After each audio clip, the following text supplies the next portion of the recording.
ভালো হয়। আর আমি আইছি বিয়া শাদির জন্য, যদি ওইরকম ভালো কোনো মনের মানুষ পাই তাহলে আমি বিয়া করব। আচ্ছা আচ্ছা আমি যদি সত্যিকারের পাশে থাকতে চান, দায়িত্ব নিতে চান, এরকম মন নিয়েই ফোন দিবেন। আর যদি 2-1 দিনের জন্য টাইম পাস করতে চান তাহলে আমারটা ফোন দিয়েন না ভাই। খুবই চাপের মধ্যে থাকি, বোনটা মাদ্রাসায় পড়ে, এইভাবে একা মানুষ কাম কইরা চালাইতে পারি না সংসার, সারাক্ষণ কামের মধ্যে থাকি। যদি কোনো ভাই সত্যিকারের দায়িত্ব নিতে চায়, বিয়া শাদী করতে চায়, এরকম মানুষই ফোন দিন। আর অন্য কোনো মানুষ ফোন দেওয়া ডিস্টার্ব করেন না। আচ্ছা আচ্ছা নাই মনে করেন দোকানে যাই, কাম করি, দোকানে প্রতিদিন 150-200 টাকা দেয়। বাসা থেকে 2-3 কিলো রাস্তা হাইটটা যাই, যে কাম করি, কাছে টাকা তো থাকে না সবসময়। মনে করেন গাড়িতে যাইতে গেলে আসা যাওয়া 40 টাকা ভাড়া লাগে, তো 40 টাকা ভাড়া দিয়া কি আর যাইতে পারি? 200-150 টাকা বেতন পাইয়া এর জন্য 2-3 কিলো রাস্তা লাগে, কাজ করতে পারি না, খুব কষ্ট হয়। যদি কোনো ভাই পাশে থাকে, দেশে হোক কিংবা প্রবাসে হোক, যে কোনো ভাই যদি আমার পাশে থাকে, পাশে থেকে দায়িত্ব নিয়ে একটা মেশিন কিনা দেয়, তাহলে মনে করেন একটু। আচ্ছা যেখানে কাজ করে তোমাকে মাসে কত দেয়?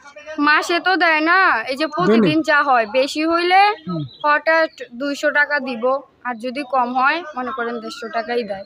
তো এই টাকা দিয়ে আমার সংসার একেবারেই চলে না। আমি আমার ছোট বোনটারে নিয়ে আমার দাদির কাছে থাকি। আগে নানিদের কাছে আসছিলাম, আম্মা মারা যাওয়ার পর নানিরা রাখতে চায় না, নানিরা ওইখান থেকে তাড়াই দিছে, দাদি ওইখানে থাকি।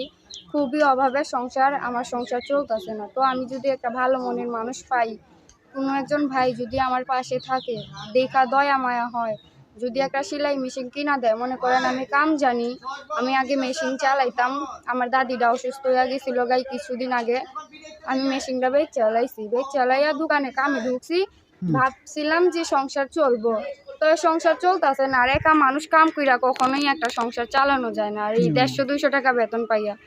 যদি কোনো ভাই পাশে থাকে, দায়িত্ব নেয়, যদি আমার একটা মেশিন কিনা দেয়, তাইলে মনে করেন একটু ভালো হয়।